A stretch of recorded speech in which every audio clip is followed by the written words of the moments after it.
حسین نے بتایا کہ لوگوں، میں خاندان نبوت کا وہ چراغ ہوں کہ جسے تم بجھا تو سکتے ہو، جس کی گردن کٹ تو سکتی ہے لیکن جھک نہیں سکتی ہے۔ آپ نے دنیا کو یہی پیغام دیا کہ حسین کی گردن کٹی تو ہے لیکن جھکی نہیں ہے۔ اے حسینیوں، تم بھی اپنے گردنوں کو کٹا تو دو لیکن جھکاؤ نہیں۔ ہم کیا کر رہے ہیں؟ 10 دن محرم آتا ہے تب ڈھول تماچا لگا کر کے اس کے بعد دنیا کو بتا رہے ہیں کہ ہم حسینی ہیں، حالانکہ یہ حسینی ہے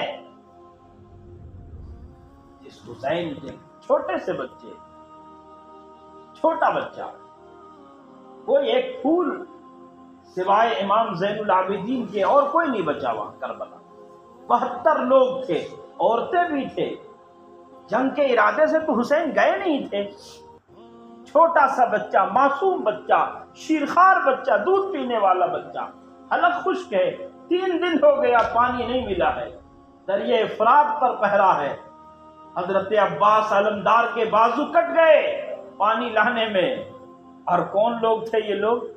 یہ بھی مسلمان ہی تھے، کلمہ پڑھنے والے تھے، اذانیں ادھر بھی ہو رہی تھی، نماز کی جماعت ادھر بھی ہو رہی تھی اور ادھر بھی ہو رہی تھی۔ یہ مسلمان تھے، نبی کے امتی تھے، لیکن ذرا ترس نہیں آیا کہ یہ کون لوگ ہیں، کیا مقام ان کا ہے، کیسی عظمتیں ان کی ہے، اور یہ ان کے نانا کے سامنے ہم کس منہ سے سفارش کے لیے جائیں گے۔ امام حسین نکلے خیمے سے، آپ کی اہلیہ نے کہا کہ یہ بچہ ہے، اس کا گلا خشک ہو رہا ہے، شیرخوار بچہ ہے، گود میں لے کر کے امام باہر کے لوگوں، مجھ سے دشمنی ہے، مجھ سے عداوت ہے، لڑائی تمہاری میرے ساتھ ہے، جنگ میرے ساتھ ہے، لیکن اس بچے کے لیے 2 گھونٹ پانی کا دو۔ ایسا امتحان، ایسی آزمائش کہ جواب میں پانی نہیں آیا۔ یہ حوض کوثر کے مالک ہیں۔ اللہ کے نبی نے فرمایا جنت کے جوانوں کے سردار، ان کی اماں جنت کی عورتوں کے سردار، ان کے نانا کائنات کے سردار، اور جواب میں پانی نہیں آیا۔ دشمن کی طرف سے تیر آیا، حرملہ ابن حر کا تیر آیا اور حضرت علی اصغر کے حلق سے پار ہو گیا۔ منظر ذرا ملاحظہ کیجئے، ڈھول تاشا بجانے والے مسلمانوں اور اپنے آپ کو حسینی کہنے والوں، کربلا میں یہی کچھ ہو رہا تھا۔ تیر آیا جس کا بچہ جس کی گود میں دم توڑ دے۔ آپ تصور کر کے سوچئے کہ اس باپ پر کیا بیتی ہوگی جس کے سامنے سارا خاندان کٹ گیا ہو، علی اکبر جیسا حسین و جمیل جوان قربان ہو گیا، آپ کا بھتیجا حضرت قاسم ابن حسن جب زخموں سے بےتاب ہو گئے تو آواز لگایا کہ چچا، تو آپ نے فرمایا میرے بھتیجے، آج تیرے چچا کے دشمن زیادہ ہو گئے اور دوست کم ہو گئے، اس باپ پر کیا بیتی ہوگی کہ جس کے گود میں پانی لینے والا گلا خشک بچہ، شیرخوار بچہ حضرت علی الاصغر کا، کی روح قفس انصری سے پرواز کر گئی، تیر سے ان کا گلا چھلنی کر دیا گیا۔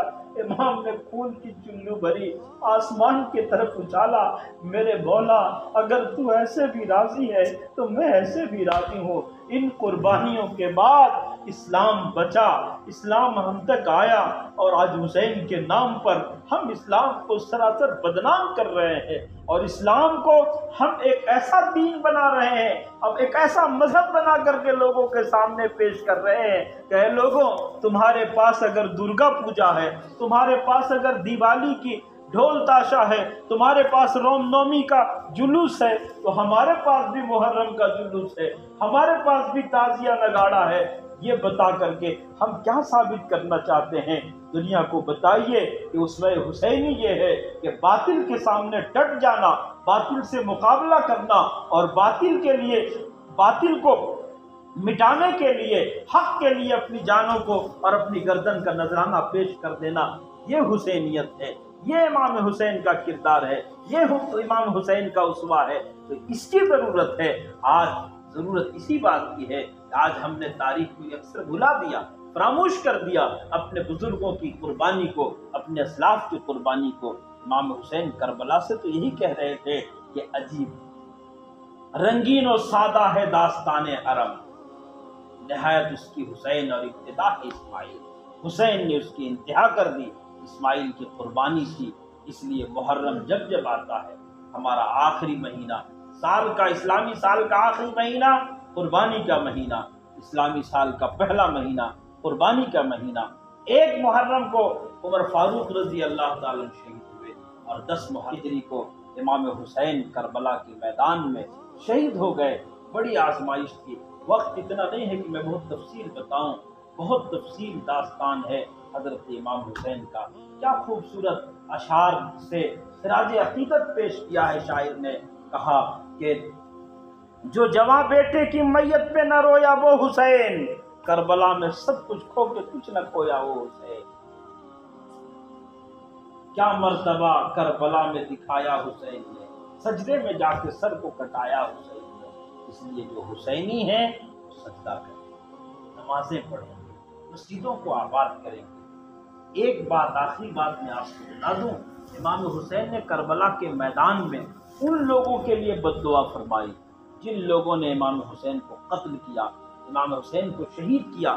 بظاہر ایسا ہوا کہ کربلا میں امام حسین کا خاندان اور امام حسین ہار گئے، قتل ہو گیا، جن کا پورا خاندان کٹ گیا تو ہار گئے۔ لیکن کہا کہ اے حسین، تجھے شہدائے کربلا کی قسم، یزید جنگ جیتا مورچہ ہارا۔ جنگ تو اس نے جیت لی لیکن مورچہ ہار گیا۔ ہار اس لیے گیا کہ یہ نبی کا خاندان ہے۔ دنیا میں آج کون مسلمان ایسا ہے جو اپنے بیٹے کا نام یزید رکھتا ہے؟ کوئی مسلمان کہے گا کہ ہم اپنے بیٹے کا نام یزید رکھیں گے؟ نہیں۔ ابن زیاد رکھیں گے؟ نہیں۔ لیکن حسین رکھیں گے۔ یہ مورچہ ہارنا ہے۔ بظاہر جنگ جیت لیا اس نے، لیکن دنیا میں لعنت بھیجی گئی، اور جب تک قیامت نہیں آتی ہے اس وقت تک دنیا میں ایک داغ رہے گا یزید۔ اس لیے علماء دیوبند کا عقیدہ ہے کہ یزیدیت بھی زندہ ہے، حسینیت بھی زندہ ہے۔ جو بے ایمانی کرے گا اور چوری سے، چاہے مسجد کا صدر بنتا ہے، اگر دھوکہ دے کر کے وہ یزیدی ہے، وہ حسینی ہرگز نہیں۔ امام حسین نے کربلا میں ان لوگوں کے لیے بد دعا کی، اے اللہ، ان لوگوں نے، میں حافظ قرآن ہوں، قرآن کا عالم ہوں، انہوں نے قرآن کی بے حرمتی کی ہے، میرے قتل کرنے والوں میں کوئی حافظ قرآن نہیں۔ ایک بد دعا یہ۔ دوسری بد دعا یہ کی کہ انہوں نے میری جماعت کے ٹکڑے کر دیے، میری جماعت کو کاٹ دیا، اس لیے ان کو کسی کو جماعت کی نماز نصیب نہ ہو۔ تیسری بد دعا یہ کی کہ انہوں نے مجھے بھوکا رکھا، پیاسا رکھا، میرے خاندان کو پیاسا شہید کر دیا۔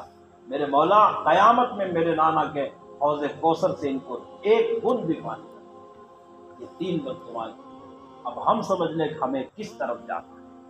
اس لیے میرے بھائیوں، میرے بزرگوں، وقت زیادہ نہیں ہے، میں بہت زیادہ وقت آپ کا لے لیا، معذرت خواہ ہوں۔ بات نکل گئی ایسی کہ بات پوری کرنی تھی۔ اللہ تعالیٰ سے یہی دعا کیجیے کہ پروردگار ہمیں دنیا میں بھی اور آخرت میں بھی حسینی بنا کر کے رکھے، اور ڈپلیکیٹ حسینی نہیں، اوریجنل حسینی بنیے، علامت بنائیے، بلکہ اوریجنل حسینی بنیے کہ ہم حسینی ہیں، ہمیں کسی چیز سے خوف نہیں ہے۔ ماجد دیوبندی علاج رکھتے ہیں، ہر مرض کا علاج رکھتے ہیں، خوف کیا ہو ہمیں یزیدوں سے، ہم حسینی مزاج رکھتے ہیں۔ اللہ تعالیٰ ہم کو اور آپ کو، پوری امت مسلمہ کو عمل